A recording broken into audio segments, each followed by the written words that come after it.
I'm pretty sure that most of us, at some point in our lives, have at least fantasized about getting discovered, making it big with our music, and becoming rock stars. After all, wouldn't it be amazing to be able to live off your music? What would life be like now if you could have just gotten your songs on the radio? Well, I actually got to live my dream, so to speak, in 2019, when one of the songs on my first solo album got actually featured on national radio.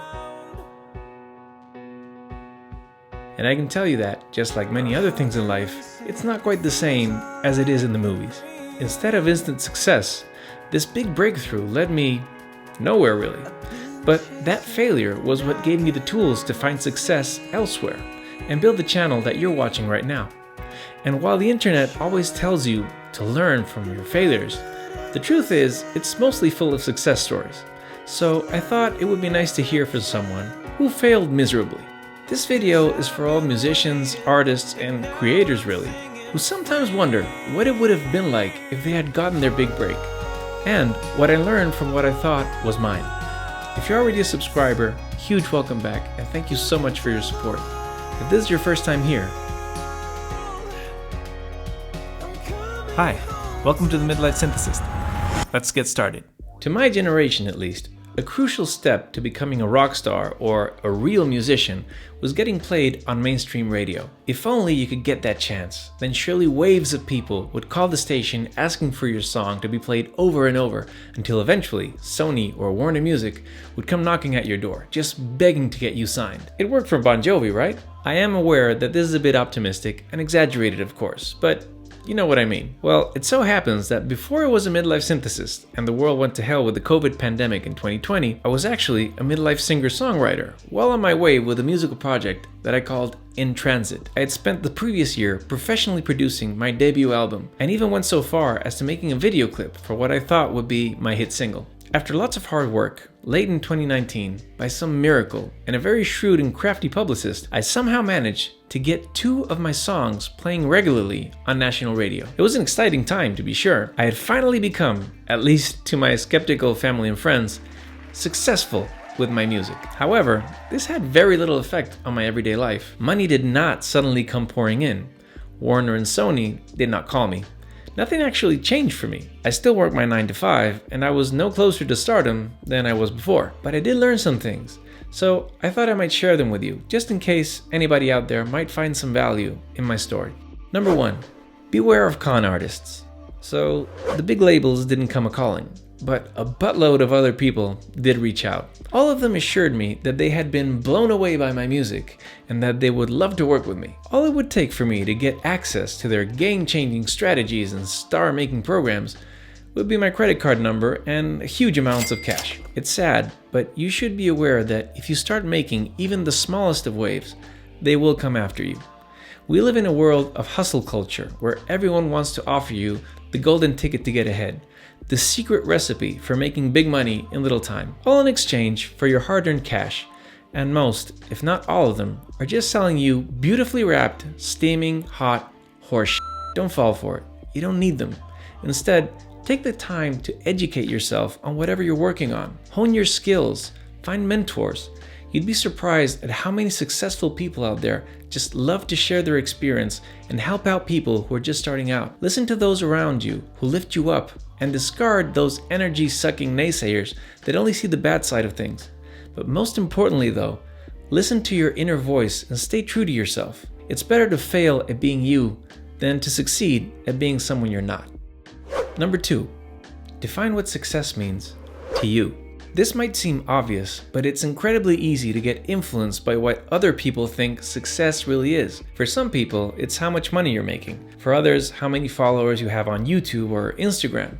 How many streams you have on Spotify. All of these things do matter to some degree, but the truth is, the more and more that I dive deeper into YouTube and social media, the more I realize how artificial and ultimately unfulfilling these statistics can be. If making a big wad of cash had been my definition of success, my solo album should be considered a complete and utter failure. However, to me, it was a huge success. Just because I know a song of mine made it to the radio, that's been a dream of mine since I can remember. Don't get caught up in the numbers.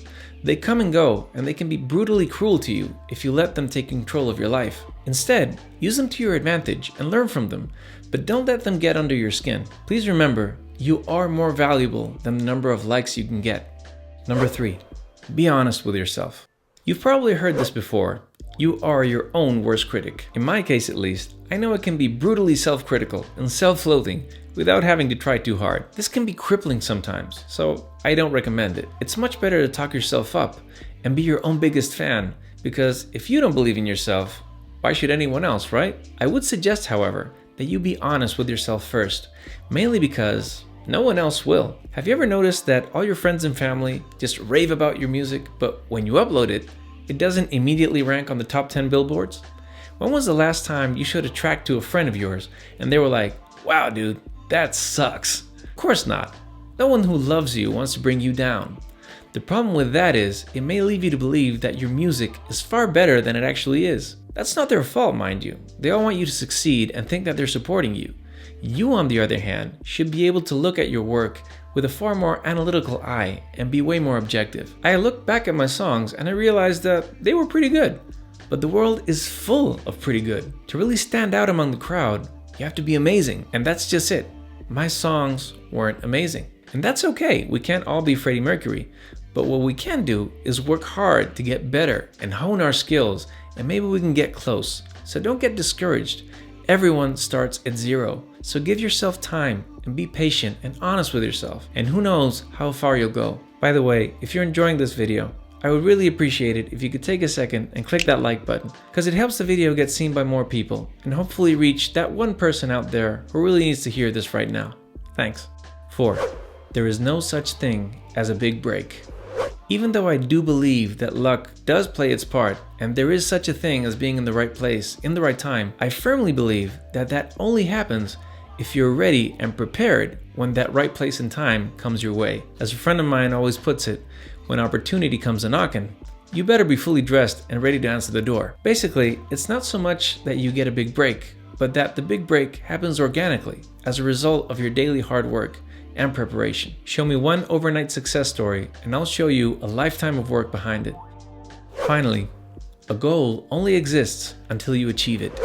I recently watched the Netflix documentary, The Last Dance, with the Bulls and Michael Jordan, and something he said really stuck with me. You are only successful at the moment that you achieve success. After that, it's gone, and you have to keep working to be successful once more. In other words, once you achieve your goal, that journey is over, and it's immediately replaced by the beginning of a new one. What do I do now? What will be my new limit now that the bar has been set higher? That certainly happened to me after I heard my song on the radio for the first time.